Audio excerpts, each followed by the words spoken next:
By the word of the Lord were the heavens made, and all the host of them by the breath of his mouth. For he spake, and it was, he commanded, and it stood fast. He laid the foundations of the earth, that it should not be removed forever.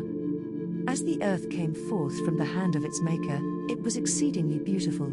Its surface was diversified with mountains, hills, and plains, interspersed with noble rivers and lovely lakes, but the hills and mountains were not abrupt and rugged, abounding in terrific steeps and frightful chasms, as they now do. The sharp, ragged edges of earth's rocky framework were buried beneath the fruitful soil, which everywhere produced a luxuriant growth of verdure. There were no loathsome swamps or barren deserts. Graceful shrubs and delicate flowers greeted the eye at every turn. The heights were crowned with trees more majestic than any that now exist. The air, untainted by foul miasma, was clear and healthful. The entire landscape outvied in beauty the decorated grounds of the proudest palace. The angelic host viewed the scene with delight, and rejoiced at the wonderful works of God. After the earth with its teeming animal and vegetable life had been called into existence, man, the crowning work of the Creator, and the one for whom the beautiful earth had been fitted up, was brought upon the stage of action. To him was given dominion over all that his eye could behold, for God said, "Let us make man in our image, after our likeness, and let them have dominion over all the earth." So God created man in his own image, male and female created he them. Here is clearly set forth the origin of the human race, and the divine record is so plainly stated that there is no occasion for erroneous conclusions. God created man in his own image. Here is no mystery. There is no ground for the supposition that man was evolved by slow degrees of development from the lower forms of animal or vegetable life. Such teaching lowers the great work of the Creator to the level of man's narrow, earthly conceptions.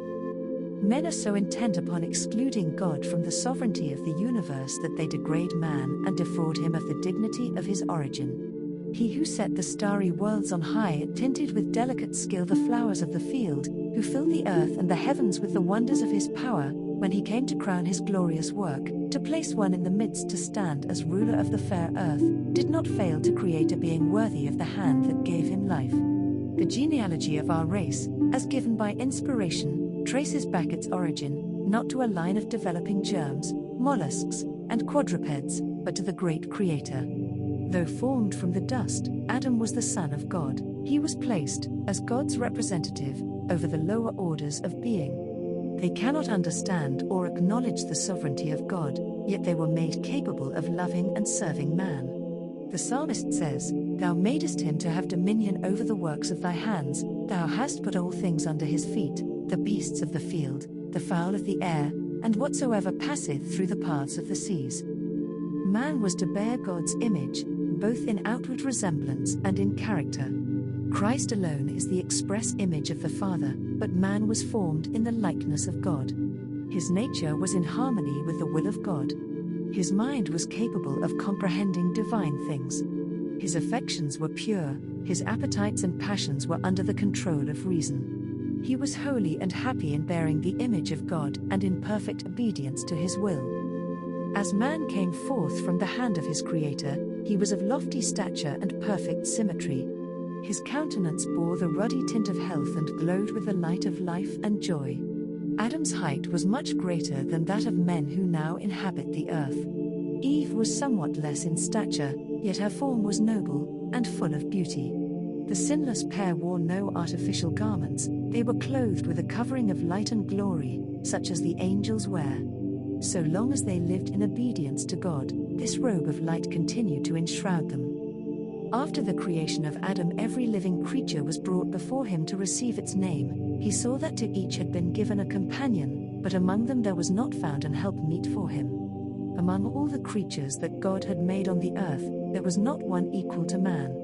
And God said, "It is not good that the man should be alone, I will make him an helpmeet for him." Man was not made to dwell in solitude, he was to be a social being. Without companionship, the beautiful scenes and delightful employments of Eden would have failed to yield perfect happiness. Even communion with angels could not have satisfied his desire for sympathy and companionship. There was none of the same nature to love and to be loved.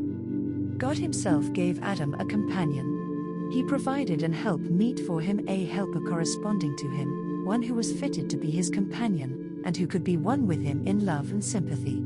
Eve was created from a rib taken from the side of Adam, signifying that she was not to control him as the head, nor to be trampled under his feet as an inferior, but to stand by his side as an equal, to be loved and protected by him. A part of man, bone of his bone, and flesh of his flesh, she was his second self, showing the close union and the affectionate attachment that should exist in this relation. For no man ever yet hated his own flesh, but nourisheth and cherisheth it.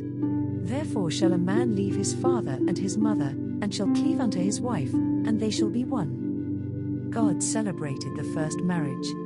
Thus the institution has for its originator the creator of the universe. Marriage is honorable, Hebrews 13:4. It was one of the first gifts of God to man, and it is one of the two institutions that, after the fall, Adam brought with him beyond the gates of paradise. When the divine principles are recognized and obeyed in this relation, marriage is a blessing. It guards the purity and happiness of the race, it provides for man's social needs, it elevates the physical, the intellectual, and the moral nature. And the Lord God planted a garden eastward in Eden, and there he put the man whom he had formed. Everything that God had made was the perfection of beauty, and nothing seemed wanting that could contribute to the happiness of the holy pair, yet the Creator gave them still another token of his love, by preparing a garden especially for their home. In this garden were trees of every variety, many of them laden with fragrant and delicious fruit. There were lovely vines, growing upright, yet presenting a most graceful appearance, with their branches drooping under their load of tempting fruit of the richest and most varied hues. It was the work of Adam and Eve to train the branches of the vine to form bowers, thus making for themselves a dwelling from living trees covered with foliage and fruit. There were fragrant flowers of every hue in rich profusion. In the midst of the garden stood the tree of life, surpassing in glory all other trees. Its fruit appeared like apples of gold and silver, and had the power to perpetuate life. The creation was now complete. The heavens and the earth were finished, and all the host of them. And God saw everything that he had made, and, behold, it was very good. Eden bloomed on earth. Adam and Eve had free access to the tree of life. No taint of sin or shadow of death marred the fair creation. The morning stars sang together, and all the sons of God shouted for joy. The great Jehovah had laid the foundations of the earth. He had dressed the whole world in the garb of beauty and had filled it with things useful to man. He had created all the wonders of the land and of the sea. In 6 days the great work of creation had been accomplished. And God rested on the seventh day from all his work which he had made. And God blessed the seventh day, and sanctified it, because that in it he had rested from all his work which God created and made. God looked with satisfaction upon the work of his hands, all was perfect, worthy of its divine author, and he rested, not as one weary, but as well pleased with the fruits of his wisdom and goodness and the manifestations of his glory. After resting upon the seventh day, God sanctified it, or set it apart, as a day of rest for man. Following the example of the Creator, man was to rest upon this sacred day, that as he should look upon the heavens and the earth, he might reflect upon God's great work of creation, and that as he should behold the evidences of God's wisdom and goodness, his heart might be filled with love and reverence for his Maker. In Eden, God set up the memorial of his work of creation, in placing his blessing upon the seventh day. The Sabbath was committed to Adam, the father and representative of the whole human family. Its observance was to be an act of grateful acknowledgement, on the part of all who should dwell upon the earth, that God was their creator and their rightful sovereign, that they were the work of his hands and the subjects of his authority. Thus the institution was wholly commemorative, and given to all mankind. There was nothing in it shadowy or of restricted application to any people. God saw that a Sabbath was essential for man, even in paradise. He needed to lay aside his own interests and pursuits for one day of the 7, that he might more fully contemplate the works of God and meditate upon his power and goodness. He needed a Sabbath to remind him more vividly of God and to awaken gratitude because all that he enjoyed and possessed came from the beneficent hand of the Creator. God designs that the Sabbath shall direct the minds of men to the contemplation of his created works. Nature speaks to their senses, declaring that there is a living God, the Creator, the supreme ruler of all. The heavens declare the glory of God, and the firmament showeth his handiwork. Day unto day uttereth speech, and night unto night showeth knowledge. The beauty that clothes the earth is a token of God's love. We may behold it in the everlasting hills, in the lofty trees, in the opening buds and the delicate flowers. All speak to us of God. The Sabbath, ever pointing to him who made them all, bids men open the great book of nature and trace therein the wisdom, the power, and the love of the Creator. Our first parents, though created innocent and holy, were not placed beyond the possibility of wrongdoing. God made them free moral agents, capable of appreciating the wisdom and benevolence of his character and the justice of his requirements, and with full liberty to yield or to withhold obedience. They were to enjoy communion with God and with holy angels, but before they could be rendered eternally secure, their loyalty must be tested. At the very beginning of man's existence, a check was placed upon the desire for self-indulgence, the fatal passion that lay at the foundation of Satan's fall. The tree of knowledge, which stood near the tree of life in the midst of the garden, was to be a test of the obedience, faith, and love of our parents. While permitted to eat freely of every other tree, they were forbidden to taste of this, on pain of death. They were also to be exposed to the temptations of Satan, but if they endured the trial, they would finally be placed beyond his power, to enjoy perpetual favor with God. God placed man under law, as an indispensable condition of his very existence. He was a subject of the divine government, and there can be no government without law. God might have created man without the power to transgress his law. He might have withheld the hand of Adam from touching the forbidden fruit, but in that case man would have been, not a free moral agent, but a mere automaton. Without freedom of choice, his obedience would not have been voluntary, but forced. There could have been no development of character. Such a course would have been contrary to God's plan in dealing with the inhabitants of other worlds. It would have been unworthy of man as an intelligent being, and would have sustained Satan's charge of God's arbitrary rule. God made man upright. He gave him noble traits of character, with no bias toward evil. He endowed him with high intellectual powers, and presented before him the strongest possible inducements to be true to his allegiance. Obedience, perfect and perpetual, was the condition of eternal happiness. On this condition he was to have access to the tree of life. The home of our first parents was to be a pattern for other homes as their children should go forth to occupy the earth. That home, beautified by the hand of God himself, was not a gorgeous palace. Men, in their pride, delight in magnificent and costly edifices and glory in the works of their own hands, but God placed Adam in a garden. This was his dwelling. The blue heavens were its dome, the earth, with its delicate flowers and carpet of living green, was its floor, and the leafy branches of the goodly trees were its canopy. Its walls were hung with the most magnificent adornings, the handiwork of the great master artist. In the surroundings of the holy pair was a lesson for all time, that true happiness is found, not in the indulgence of pride and luxury, but in communion with God through his created works.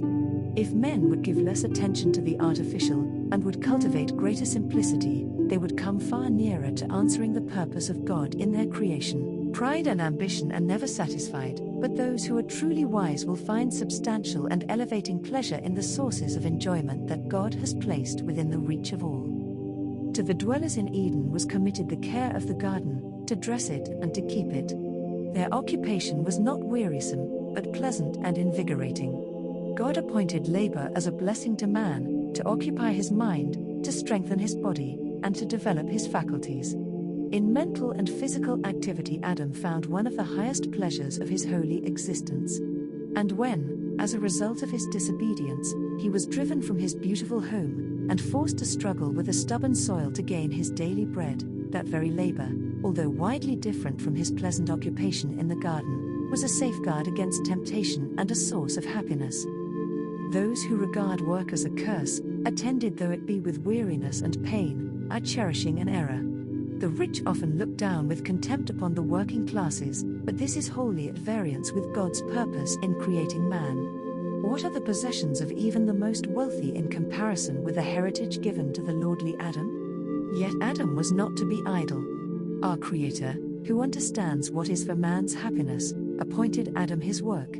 The true joy of life is found only by the working men and women. The angels are diligent workers, they are the ministers of God to the children of men. The Creator has prepared no place for the stagnating practice of indolence. While they remained true to God, Adam and his companion were to bear rule over the earth. Unlimited control was given them over every living thing. The lion and the lamb sported peacefully around them or lay down together at their feet. The happy birds flitted about them without fear, and as their glad songs ascended to the praise of their Creator, Adam and Eve united with them in thanksgiving to the Father and the Son. The holy pair were not only children under the fatherly care of God but students receiving instruction from the all-wise Creator. They were visited by angels, and were granted communion with their Maker, with no obscuring veil between. They were full of the vigor imparted by the tree of life, and their intellectual power was but little less than that of the angels. The mysteries of the visible universe, the wondrous works of Him which is perfect in knowledge, afforded them an exhaustless source of instruction and delight.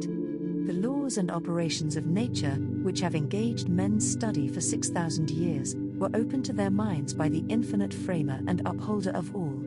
They held converse with leaf and flower and tree, gathering from each the secrets of its life, with every living creature, from the mighty Leviathan that plieth among the waters to the insect mote that floats in the sunbeam. Adam was familiar. He had given to each its name, and he was acquainted with the nature and habits of all. God's glory in the heavens, the innumerable worlds in their orderly revolutions, the balancings of the clouds, the mysteries of light and sound, of day and night, all were open to the study of our first parents. On every leaf of the forest or stone of the mountains, in every shining star, in earth and air and sky, God's name was written. The order and harmony of creation spoke to them of infinite wisdom and power. They were ever discovering some attraction that filled their hearts with deeper love and called forth fresh expressions of gratitude. So long as they remained loyal to the divine law, their capacity to know, to enjoy, and to love would continually increase. They would be constantly gaining new treasures of knowledge, discovering fresh springs of happiness, and obtaining clearer and yet clearer conceptions of the immeasurable, unfailing love of God.